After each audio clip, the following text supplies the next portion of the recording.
Welcome to part 7 of Can You Endure Sound Doctrine?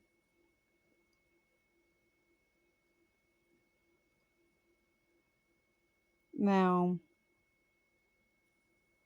I don't believe that women are to usurp authority either. I don't agree with that. But I believe that the women are to use their gifts and that they are not to be stifled because that is God. We are not to stifle God, especially in these last days, considering that a good lot of the men have slacked up and been in slumber. I don't care what you say. The whole bride of Christ has slumbered. It says so in the Word. And we were sleeping. When the cry went out, what happened? They jumped up. Some didn't even have oil in their lamps.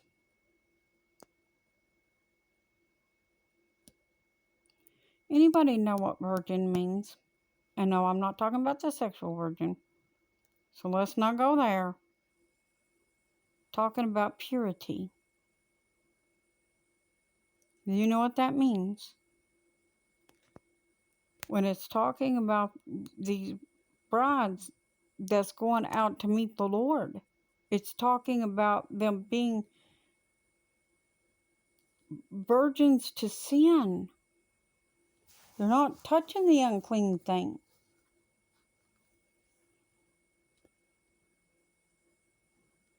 They're not having nothing to do with it. They've been made pure and whole, and they're clean by the blood of Jesus. And they're abstaining from that. They're abstaining from all appearance of evil.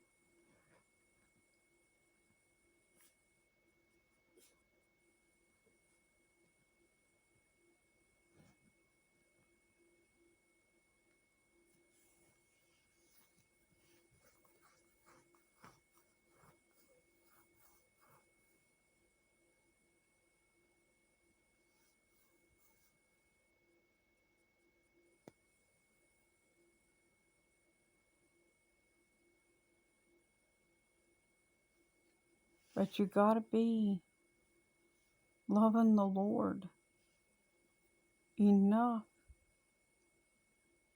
to walk away from everything of the world. Don't accuse people of playing church that you don't know well enough to know how they're living their lives. I didn't show up to women's group not adorned properly. It wasn't me that was sitting there feeling condemned because we were in the chapel and me not dressed properly. And no, I'm not trying to spur anybody. I'm trying to make a point. You wouldn't have felt condemned if God wasn't trying to show you what you were doing was wrong. And if you felt that condemnation, which I know some of you did, I heard your conversation, it means your conscience is not sheared with a hot iron, and you better follow that. Because let me tell you something. The God that you serve Sunday morning in church is the same God that follows you everywhere you go. So no matter where you are, He sees you in those garments. He sees you in your shorts and your tank tops. He sees you in your bathing suits and your bikinis. Just like everybody else in the world is seeing you in that stuff. How are you being a light for the Lord? Running around like that. Some of y'all said you weren't going to hide your light. Yet look how you do. You putting a bushel on every time you put on a man's garment, or what pertaineth to a man.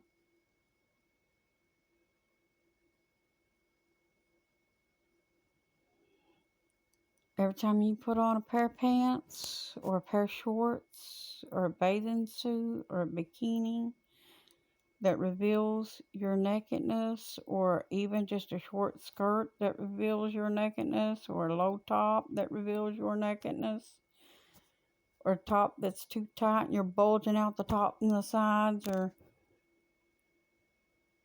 what have you, that's not covering you properly, that's not modest.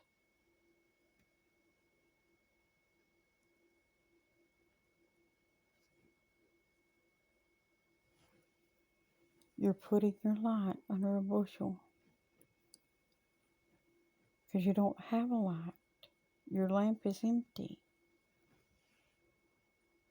because Jesus leads us and guides us into all truth.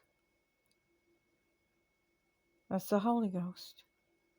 It leads and guides us into all truth. And if it taught me that I have to clean up my vessel on the outside, and it did, or I wouldn't have done it. I couldn't have done it. I couldn't have done any of the stuff. Couldn't have given up anything that I've given up had it not been for the Lord Himself. I can tell you that. But the God I serve is a healer. He's a keeper. Don't need no pharmacia. Haven't been on it in over a year. Nothing. Not even a Tylenol. No vitamin, nothing. I don't touch anything. Nothing goes into this temple but food that is required to survive. And it's not even that often. Because I'm a firm believer in fasting. The Bible calls for it. We're supposed to be doing it. This is not to boast. This is to make a point to you that we have to do this. We're supposed to be setting this example. You're supposed to be doing this and setting this example.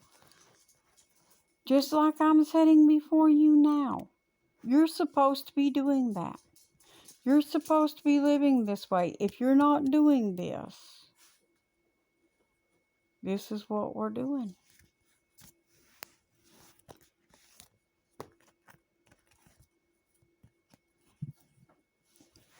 This is 2 Timothy chapter 3. This know also, that in the last days perilous times, which is dangerous, shall come. We know that we are living in that perilous time frame. We see the dangers all around us. For men shall be lovers of their own selves. That means women too. Covetous. Yep, wanting what everybody else has got. Boasters and proud. I was just talking to you about that, ladies. Wanting to adorn yourself in all this fancy array so that other people, so you could boast because you're proud, and to cause jealousy and lust in other people. Blasphemers, which means railers. Disobedient to parents, and unthankful, and unholy. Without natural affection, truce breakers, false accusers. When you accuse someone falsely of just wanting to play church when you don't know. No, I ain't playing. I've lost a lot to get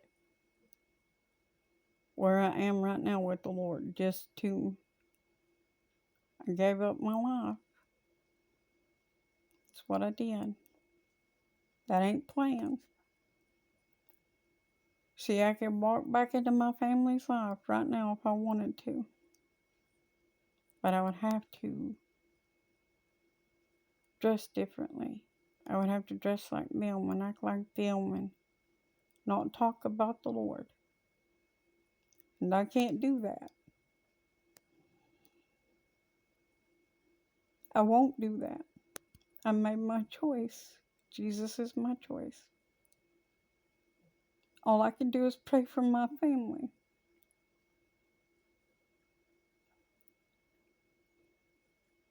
I ain't gonna do them no good though if I turn around. All I'm gonna do is be poof salt. Salt that's lost its savors no count. Who needs a 200-pound block of salt? Nobody. Especially salt that's no good.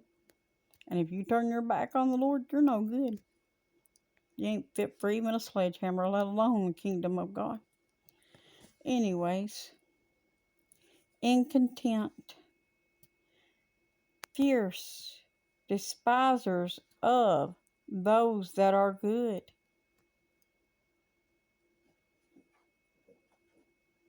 Despisers of those that are good. See, because you have no self-control. That's what that incontent means. You have no self-control. You go out here shopping, spraying it up. A lot of you is in debt out your ears because you can't stop with the credit cards because you gotta have. Want less, want less, want less. Live for the Lord. Lay your treasures up in heaven instead of here on earth.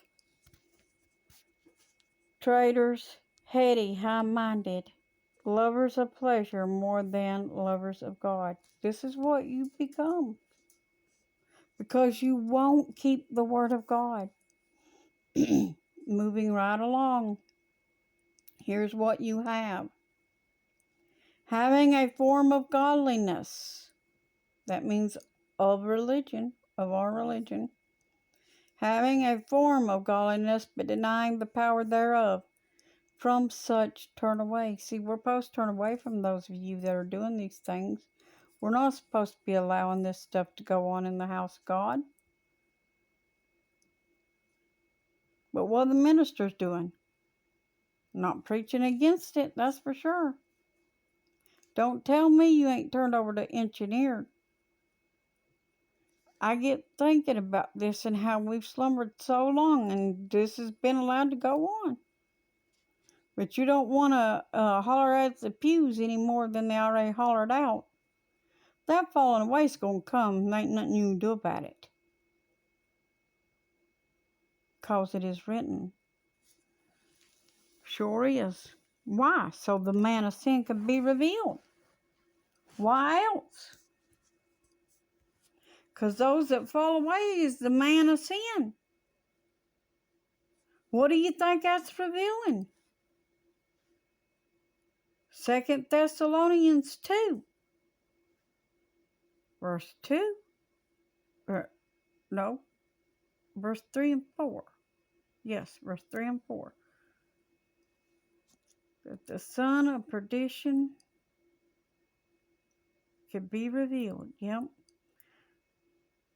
The falling away must come. That the son of perdition be revealed. This is all very real. And it scares the life out of me. I don't want to be the son of perdition. I don't want to be away from Jesus for eternity. Everybody else keeps hollering out their longing to see their loved ones when we get to heaven, and they can't wait to get there to see this and or that. And I just want to see Jesus. I'll see everybody else, and I'll be glad to see everybody else. But my main goal was to see Jesus. I just want to see Jesus. I lived my whole life waiting for that moment.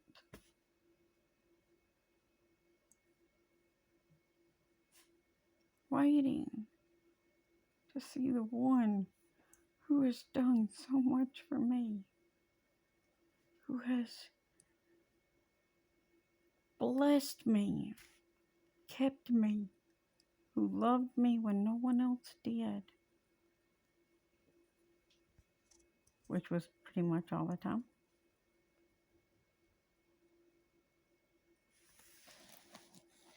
But no, in a hurry to get there to see anybody else but him. I want to see him. I just want to see Jesus. I'll see you in the next part.